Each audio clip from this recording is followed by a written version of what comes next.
Do I care whether it's a Democrat or a Republican or a Libertarian who helps get that clean water to a community where they desperately need it? Of course not.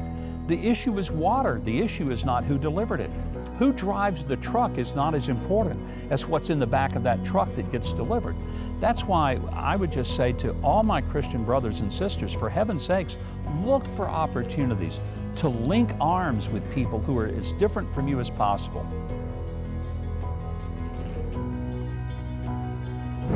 Once you've made a good decision, and now you have other people who are yelling at you from the peanut gallery going, that was a terrible decision. How are you able to find common ground with people who don't like the decisions that you make? You know, the things that I learned as governor when I had a legislature that was 90% the other party. So it was tough. It wasn't like these were guys who came to work every day saying, what can we do to make Huckabee look good? It was like, what can we do to get rid of this guy? Right. So I walked into the Capitol every day knowing that I wasn't surrounded by people who wanted me to succeed, but I knew they wanted to succeed.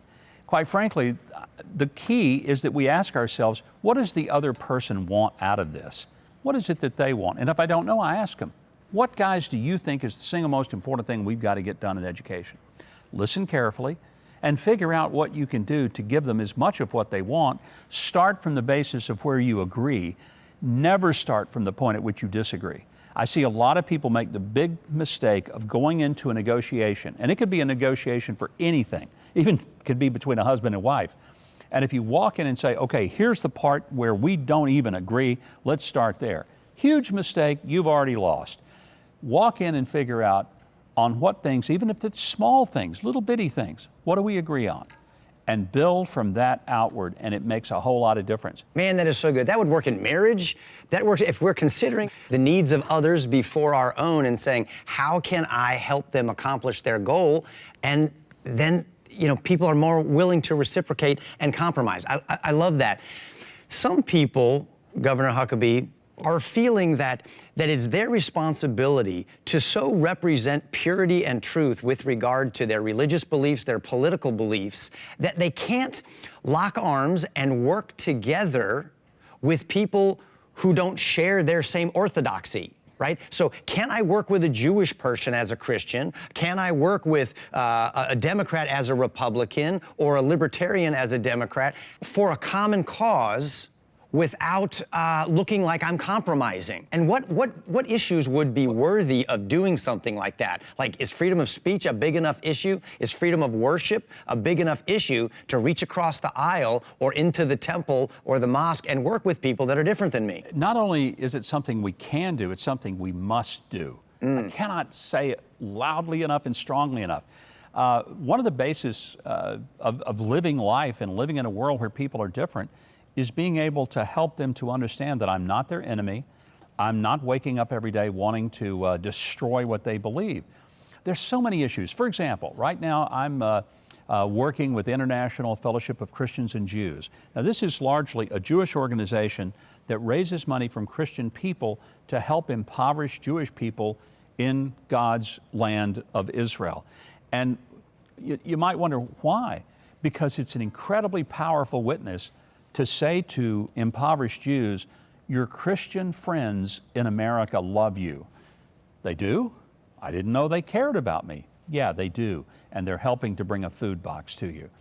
There are other ways. For example, if it's a political issue, and I want to make sure that we get fresh water to a community that has lousy water, do I care whether it's a Democrat or a Republican or a Libertarian who helps get that clean water to a community where they desperately need it? Of course not. The issue is water. The issue is not who delivered it. Who drives the truck is not as important as what's in the back of that truck that gets delivered. That's why I would just say to all my Christian brothers and sisters, for heaven's sakes, look for opportunities to link arms with people who are as different from you as possible. Here's a couple of examples. Right now, an unusual relationship is being formed between feminist and evangelical Christians on the issue of ensuring that girls can play girl sports without having biological males come in and disrupt and destroy the capacity for women to compete. Now, that's not a typical marriage, feminists and evangelicals, but it makes perfect sense. Feminists are doing it because they don't want women to lose the things they fought so hard for under Title IX. Evangelicals, because we believe that God created male and female and that there's a distinct difference between the two. But here's an area on which two unlikely entities not only can agree, but work together for the common good of women's sports. Why wouldn't we want to do that? I think it's a wonderful way to show that, you know, we're not afraid of anybody whose worldview may be different than ours. And if there are points at which we could agree, for example, I'm unapologetically pro-life. There's a group called Feminists for Life. Man, I'll join with them any day. A group called Democrats for Life, I'll be right there with them. Because they're standing for something that is important to me. So yes, we need to always look for ways and find the partnerships that help people in a broader sense than our own very narrowly focused interest. I love the examples, in the real world examples that you just gave, and I could think of another one. The pastor of the church that I've been a part of over these last couple of years has done a beautiful job of welcoming people during the pandemic times into the fellowship who have very different beliefs. We have Jewish people at our Christian church, and we have even atheists and agnostics who are coming to church not because of any religious reason. They simply have the common value of loving freedom. And these are surfers and skaters who are who were kicked off of the beaches, and sand is being thrown into their skate parks.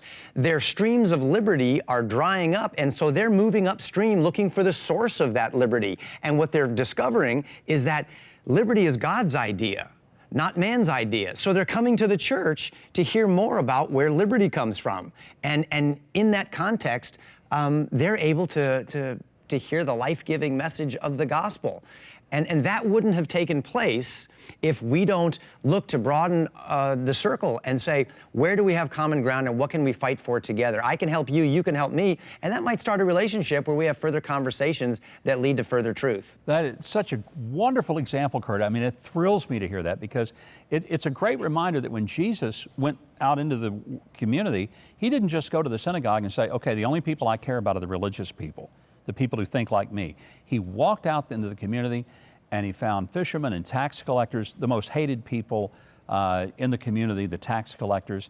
And he said, you know, I want to come to your house, Zacchaeus, and have dinner with you. That's right. This is how we change the world, one person at a time, but we do it by loving people, not by condemning people. And I just think that's a beautiful and a brilliant way. It's sort of like that line in the movie Jerry Maguire, help me, help you. That was the line. Help me, help you. And sometimes that's what we do as believers, ask people, you know, help me, help you. And we do that.